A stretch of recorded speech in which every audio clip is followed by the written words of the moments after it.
alla sorella Nannerl, Napoli, 19 maggio 1770. Cara sorella mia, alla vostra lettera non saprei veramente rispondere, perché non avete scritto niente quasi. Vi prego di scrivermi presto e tutti i giorni della posta. Il 12° minuetto di Haydn che mi hai mandato mi è proprio piaciuto e tu ne hai composto il basso in modo incomparabile e senza il minimo errore. Ti prego di provare spesso simili cose. Scrivimi, come sta il signor Canarino? Canta ancora? Fischia ancora? Sai perché penso al canarino? Perché nella nostra anticamera ce n'è uno che zuffola quanto il nostro. Napoli è bella, ma piena di gente come Vienna e Parigi.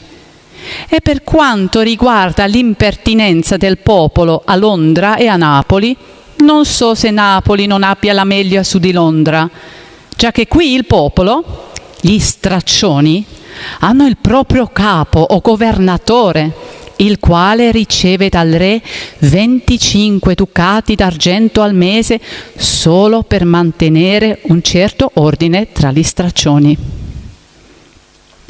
Oggi il Vesuvio fuma forte, accidenti, a non finire. Abbiamo papato dal signor Gdoll, che è un compositore tedesco e un bravo uomo.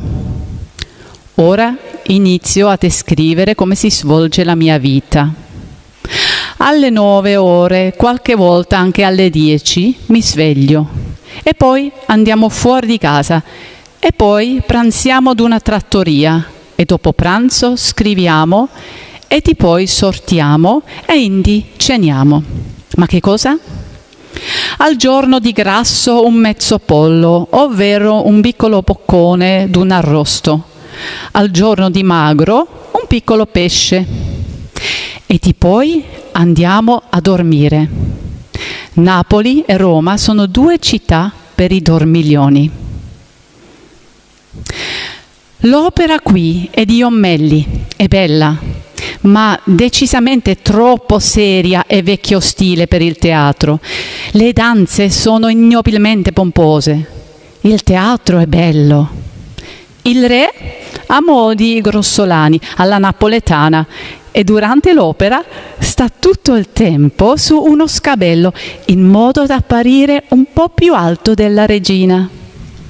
La regina è bella e gentile, giacché sul molo mi ha salutato di certo 6 volte con la più grande amabilità. I signori ci danno tutte le sere le loro carrozze per recarci al molo. A tutti i buoni amici e amiche fai i miei ossequi e fai di vivere sana e fai di non morire, in modo che tu possa ancora farmi una lettera e io quindi te ne faccio ancora un'altra e poi continuiamo a far sempre così finché non ne facciamo venire fuori qualcosa. Wolfgang Mozart.